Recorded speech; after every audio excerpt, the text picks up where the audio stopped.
Hello, Kronotiq fans. Welcome. Today's topic will be about the effect of workplace tidiness and cleanliness on your ability to perform. It's absolutely crucial that you keep your place organized, especially a place that you are currently working on a project on.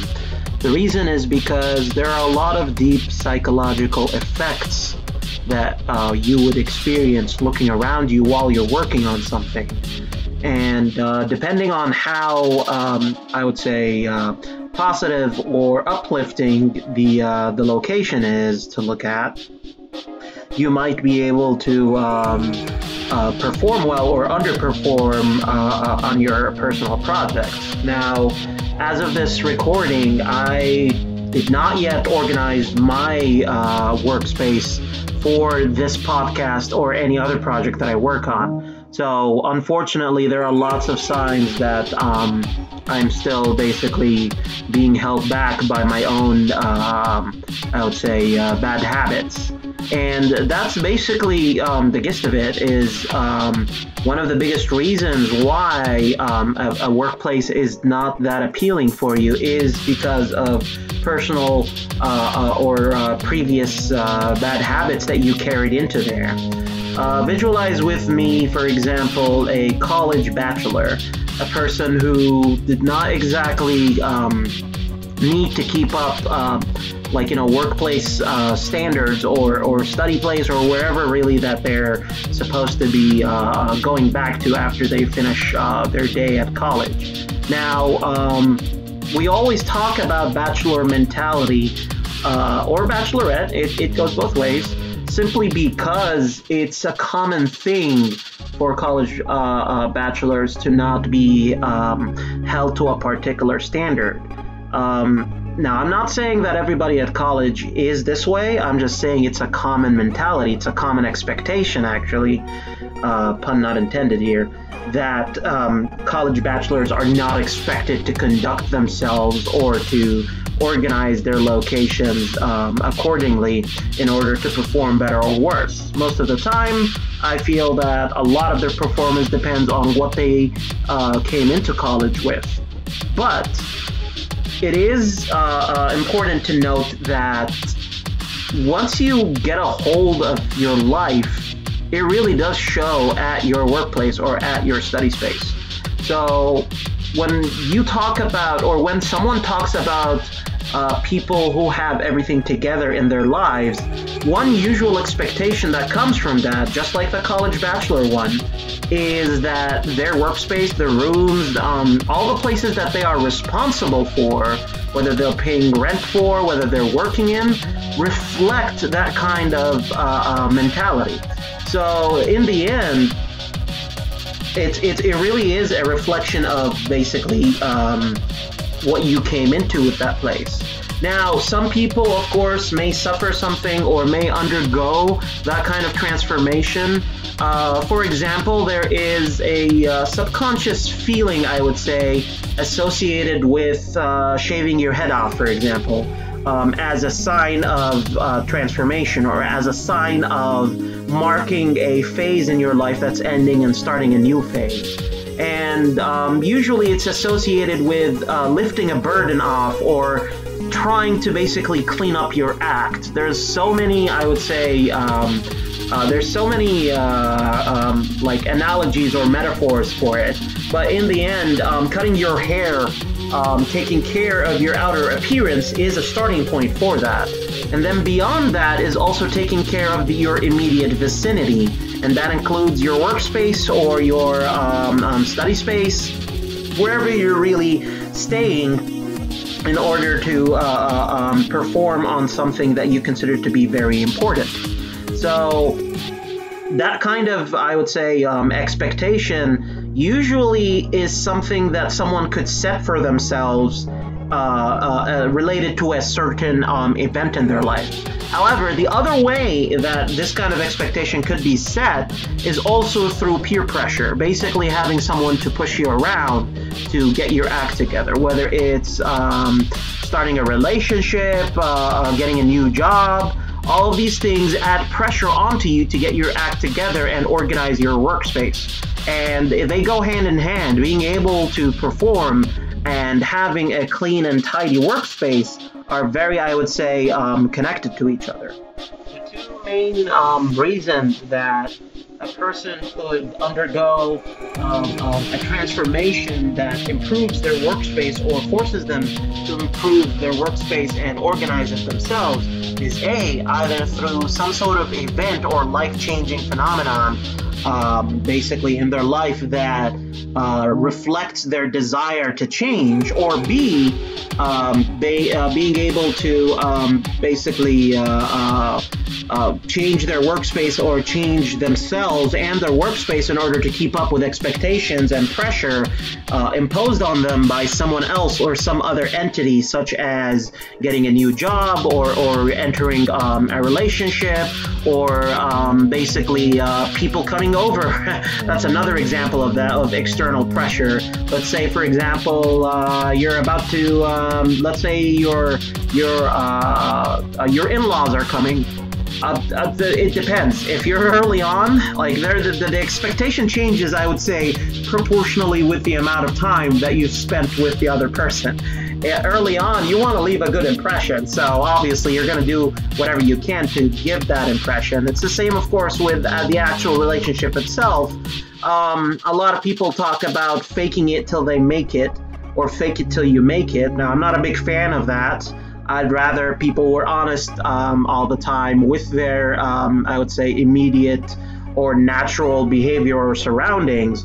But if that's not presentable, then the pressure is imposed on you if you want to make things work with that person. And so you go to the trouble of doing that, of organizing your workspace, organizing your environment. And let's say, for example, you got hired for a new job. I don't think you want your boss to actually walk in and find a huge mess in whatever area you're working in, whether it's a cubicle or you're sharing an office with others. Of course, open environments, when it comes to working alongside others, I think is a shared responsibility. So you can't be the only one taking care of your place. You might also want to be able to maintain that standard for other people if you're the person who is doing a better job at organizing their workspace. So instilling that kind of culture, I would say, at the workspace or at a work environment is beneficial for everybody. So because it also shapes up other people and sets the expectation on there. And I always try, ironically, even though it's not my immediate workspace, when it comes to the office of people that I work with, I always try to leave the place better than how I found it, just in case that they're going through a rough time or having difficulty keeping up themselves. So it doesn't hurt, of course, to contribute to shared workspaces and doing that. But in the end, I think the most important thing is starting with yourself. So as of this recording, I'm hoping that everybody does that for themselves. And also, one quick tip about this, having space always helps. So having more space and being able to move and shuffle, like, your belongings around in a place always helps. And creating space is very important too. So look for opportunities where you can use vertical alignment or putting things on top of things in order to save space on the ground or save space on a table, for example. So being able to do that is a quick solution. Another thing, if your room is messy, I strongly recommend moving everything as much as you can off the ground. One of the biggest barriers as a bachelor, actually, back in the day, was to be able to walk around my room. So picking up everything off the ground is a quick shortcut for being able to finish organizing your place. If your floor is clean, you'll be able to tidy things up really fast. And there are lots of books about space management and tidiness. I strongly recommend being able to purchase one, whether it's an ebook or whether it's a book that you can touch. after you buy. In the end, you need a reference on how to organize everything. I'm not going to explain it in full detail. The best I could do for you is to give you these tips. So quick tips for organization: being able to place things on top of things, being able to get things off the ground, most importantly, and keeping the ground clean. And a quick third tip would actually be boxes. And I'm not talking about boxes that are, for moving or things like that. I'm talking about any kind of any kind of objects you can use to contain other objects, but not like, out of cardboard or anything. More like, I would say, bins. Bins are really useful for quickly organizing the place and being able to clean surfaces. Is to get a bin that you can place stuff in. There are cute ones that you can find in lots of locations like Target that you can just unfold. They're crafted really nicely. They're not cardboard. They have a fabric on them. Some of them come in like a sky blue color. Others come in gray. You can also find them in places like IKEA as well.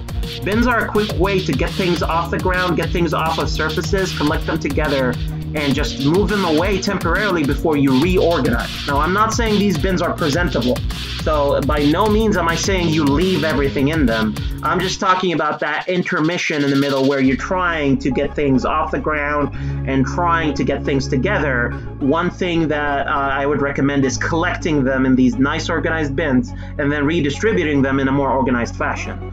And a good, I would say, destination for your stuff would probably be shelves as well. So having shelves on your wall is a good idea, and a very economical way of doing that is through thumbtacks. You don't need to have complicated woodwork.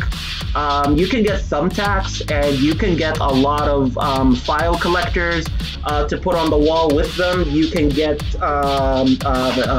basically wooden shelves that are like windowsills or frames, so you can put small light books on them by hanging them from 2 or more thumbtacks.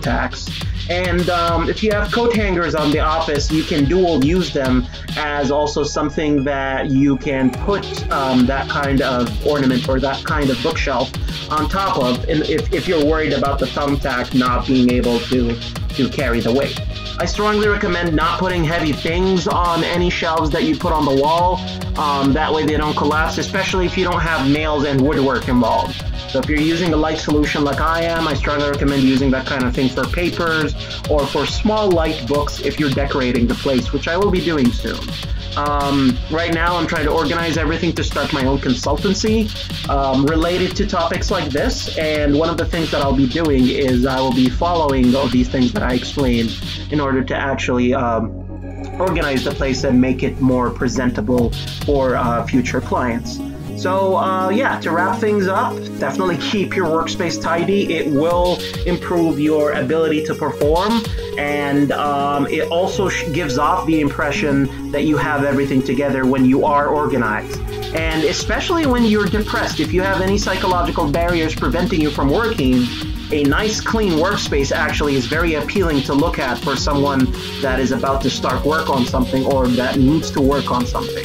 You can refer to previous episodes of this podcast where we cover your ability to perform when you're depressed or down or not, feeling it today, what to do in order to still be able to work even when you're not feeling it for your personal projects. And organization, of course, in this episode is very important to that.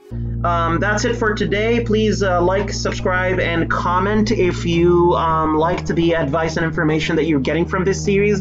And please tell your friends about this as well. And that's about it. I will catch you guys in the next episode. Sorry for the delay for this one. And I will see you soon. Don't forget to like and subscribe, share, and tell your friends. Have a good one.